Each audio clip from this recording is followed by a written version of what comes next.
کہ وہ اللہ پہ توکل رکھتے ہوئے قتال فی سبیل اللہ کی ترغیب اس میں دی گئی۔ اب یہاں پہ جو پہلی آیت ہے کہ اللہ زینہ جن لوگوں نے کفر کیا اور صد اللہ کے راستے سے روکا۔ اب صد کا لفظ جو ہے اس کے کئی میننگ آتے ہیں، اس کا ایک میننگ آتا ہے اعراض کرنا اور خود رک جانا اور دوسروں کو بھی روکنا، اور اس کا مطلب یہ بھی ہے کہ جن لوگوں نے کفر کیا پھر کفر کی حمایت میں دوسروں کو اسلام لانے سے روکتے ہیں، مسلمانوں کو دکھ اور اذیتیں پہنچاتے ہیں، اسلام کی اشاعت کو روکنے کے لیے خفیہ تدبیریں اور سازشیں کرتے ہیں، اور ان کی سرگرمیاں بے نتیجہ بے اثر ثابت ہوں گی، اور وہ اپنی ان کوششوں میں ناکام رہیں گے، اور اللہ ان کی کوششوں کو برباد کرے گا اور وہ کبھی بارآور نہ ہونے دے گا۔ اب جن لوگوں نے توحید پر ایمان لانے سے انکار کیا اور دوسروں کو بھی اسلام کے راستے پر چلنے سے روکا، رکاوٹیں ڈالی، ظلم کیے، مشکلات پیدا کی، ان کے لیے کہا جا رہا ہے کہ ان کے اعمال برباد کر دیے، یعنی کہ انہوں نے جو خانہ کعبہ کی نگہبانی کی، حاجیوں کی خدمت کی، مہمانوں کی ضیافت، اور جو بھی اپنی دانست میں جو بھی کوئی نیک کام کیے تھے سو کالڈ، وہ سب ضائع ہو گئے، اور وہ محمد صلی اللہ علیہ وسلم کی دعوت کو ناکام کرنے کے لیے جو کوشش کر رہے ہیں اللہ نے وہ سب برباد کر دی۔ یہاں اللہ تعالیٰ تسلی دے رہے ہیں کہ جن لوگوں نے کفر کیا، ایک تو خود کفر، دوسروں کو بھی اللہ کے راستے سے روکا، تو اللہ تعالیٰ کہہ رہے ہیں کہ ہم نے ان کے اعمال کو برباد کر دیا۔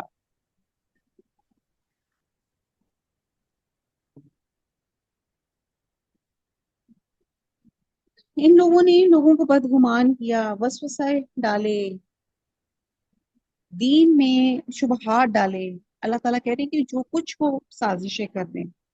اللہ تعالیٰ نے ان کے اعمال برباد کر دیے۔ آیت نمبر 2، والذین، اور وہ لوگ جو لوگ آمنو ایمان لائے، وعاملوا الصالح،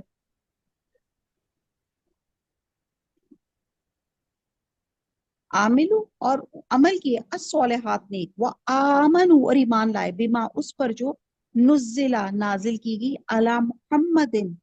علی محمد محمد صلی اللہ علیہ وسلم پر، وہو الحق اور وہ حق ہے، من ربہم ان کے رب سے، کفرا، کفرا دور کر دیے، ساکت کر دیے، معاف کر دیے، ٹھیک ہے جی، انہم ان سے، سیئاتہم، سو کہتے ہیں برائی کو، یہاں پلورل سینس میں، ان کے گناہ، وہ اصلحا اور اصلاح کر دی، با لہم ان کی حالت کی۔ با محاورہ دیکھتے ہیں آیت نمبر 2، کہ جو لوگ ایمان لائے، نیک عمل کرتے رہے، اور جو کتاب محمد صلی اللہ علیہ وسلم پہ نازل ہوئی اسے مانتے رہے، اور ان کے پروردگار کی طرف سے برحق ہے، ان سے ان کے گناہ دور کر دیے اور ان کی حالت سوار کی۔ اب آپ یہ دیکھیں کہ یہاں پہ دو کریکٹرز بیان کیے گئے۔ پہلی آیت میں وہ کریکٹر جو لوگوں کو اللہ کے راستے سے روکتا ہے، اللہ تعالیٰ نے کہا ان کے میں نے اعمال ان کے ضائع کر دیے، وہ جو بھی آپ کام کریں، ٹھیک ہے، کیونکہ وہ منافق ہیں یا وہ کافر ہیں، وہ لوگوں کو اللہ کے راستے سے روکتے ہیں، تو وہ اگر انہوں نے کچھ تھوڑے بہتے کو اپنی طرف سے اچھے کام بھی کیے ہوں گے تو ان کے اعمال ضائع ہو گئے۔ اب دوسرا کریکٹر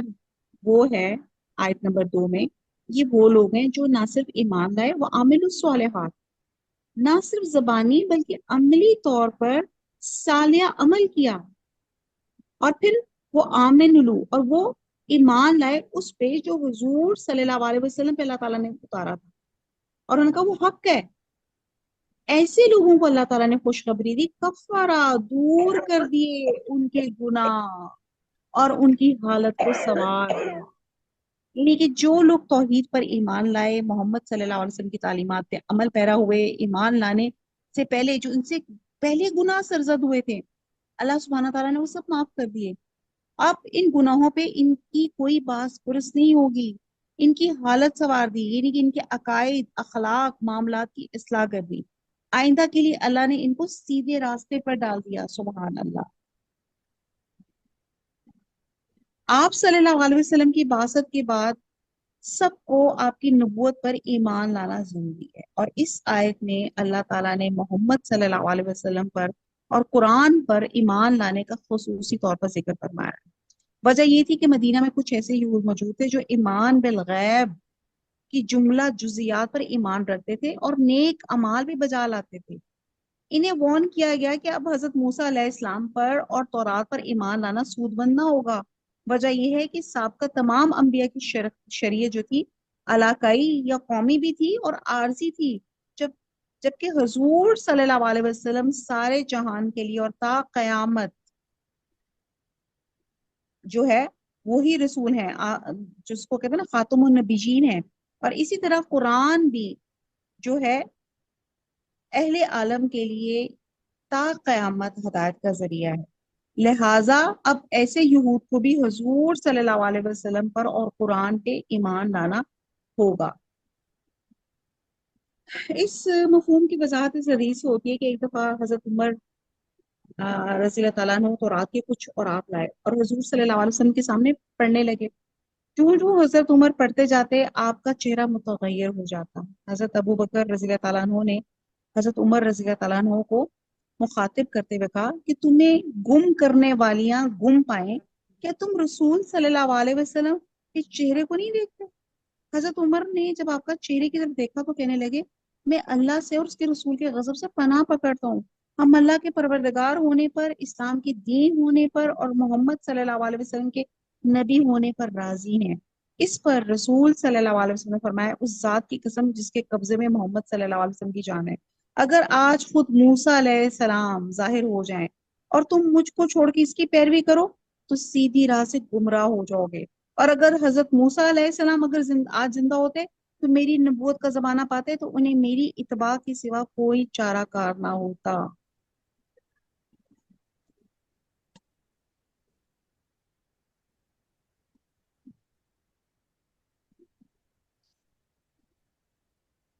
قدیم عرب کے جو لوگ تھے اپنے آپ کو حضرت ابراہیم علیہ السلام اور حضرت اسماعیل علیہ السلام کی اولاد کہتے تھے اور ان کی امت سمجھتے تھے، اور ان کے تعمیر کردہ گھر یعنی کہ خانہ کعبہ کے منتظم تھے، حاجیوں کو پانی پلاتے تھے، کھانے کا انتظام کرتے تھے، اپنے خود ساتہ شکلوں میں نماز روزے حج کا بھی اہتمام کرتے تھے جو انہوں نے دین میں تبدیلیاں کر دی تھی، لیکن بہرحال مختلف وہ ریچولز ادا کرتے تھے۔ اس کے علاوہ ان کے اندر اور بھی بہت اچھی عادات اور خوبیاں تھیں، اور یہ سب ایک روایتی دینداری کے تحت ہو رہا تھا۔ نبی صلی اللہ علیہ وسلم نے جب آ کر ان کے اندر کی بگاڑ کی اصلاح شروع کی تو پھر ان کے دشمن ہو گئے، اور نہ صرف وہ ان کے دشمن ہو گئے، ان کے منکر ہو گئے اور کفر کر بیٹھے۔ اسی لیے آیت نمبر 1 میں کہا گیا کہ جنہوں نے کفر کیا، اللہ کے راستے سے لوگوں کو روکا، ان کے اعمال ضائع ہو گئے۔ اب جو بھی ان کے اچھے اعمال تھے جو انہوں نے کیے ہوئے تھے، اللہ پر اور اس کے رسول صلی اللہ علیہ وسلم پہ ایمان نہ لانے کی وجہ سے، اپنی ضد اور ہٹ درمی کی وجہ سے ان کے تمام اعمال جو تھے وہ اکارت ہو گئے۔ تو ہم دیکھتے ہیں کہ قرآن میں ایمان کے ساتھ عمل صالحہ کا ذکر ہے، اور عمل صالحہ سے پہلے ایمان کی شرط ہوتی ہے، کیونکہ نیک کام قیامت کے دن وزن نہ پائیں گے جب تک ایمان کے ساتھ نہ ہوں۔ ٹھیک ہے جی، اور یہ شرط ہے قیامت کے دن اعمال کی قبولیت کی۔ آج بھی ہمارے ہاں بہت سے مسلمان ایسے ہیں جو کہتے ہیں جی فلاں شخص بڑا نیک ہے، فلاں اہل کتاب بڑے اچھے ہیں، بڑے اچھے سے کام کر رہے ہیں، تو کیا وہ جہنم میں جائیں گے؟ تو یہ یاد رکھیے گا کہ اصل فیصلہ اللہ کے ہاتھ میں ہے، کیونکہ اللہ تعالیٰ نے کس کے ساتھ کیا سلوک کرنا ہے، کیا کرنا ہے، یہ ہمیں نہیں پتا۔ تو بس صرف ہمیں صرف یہ پتا ہے کہ نجات کے لیے ایمان بہت ضروری ہے، تو ہم اپنے ایمانوں کو ہم نے چیک کرنا ہے، اپنی نیتوں کو ہم نے چیک کرنا ہے، کیونکہ یہاں پہ اللہ تعالیٰ نے جو 2 کریکٹرز بتائے ہیں کہ جو لوگ اللہ کے راستے میں روکتے ہیں ان کے اعمال ضائع ہو جائیں گے کیونکہ وہ ایمان والے نہیں، ٹھیک ہے، اور جو ایمان والے ہیں اور وہ عمل بھی کر رہے ہیں صالحہ، تو اللہ تعالیٰ نے ان کے لیے خوشخبریاں سنا دی کہ اللہ تعالیٰ ان کے گناہ دور کر دے گا اور ان کی حالت بھی سنوار دے گا۔ آیت نمبر 3، ذالکا یہ، بی انا اس لیے کہ اللہ زینا کفروا جن لوگوں نے کفر کیا، اتبعوا پیروی کی انہوں نے الباطیلا باطل کی، وہ ان الذین اور بے شک جو لوگ آمنو ایمان لائے، اتبعو پیروی کی انہوں نے الحق کا حق کی، من ربہم سے اپنے رب، کذالک اسی طرح، یضربو بیان کرتا ہے اللہ، یضرب اللہ بیان کرتا ہے اللہ للناسی لوگوں کے لیے امثالہم مثالیں، ان کی مثالیں۔ آیت نمبر 3 کو بامحاورہ دیکھیں۔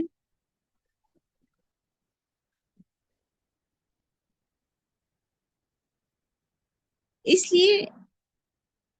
یہ اس لیے ہے کہ جن لوگوں نے کفر کیا انہوں نے جھوٹی بات کی پیروی کی، اور جو ایمان لائے وہ اپنے پروردگار کی طرف سے دین حق کے پیچھے چلے۔ اسی طرح اللہ لوگوں سے ان کے حالات بیان فرماتا ہے،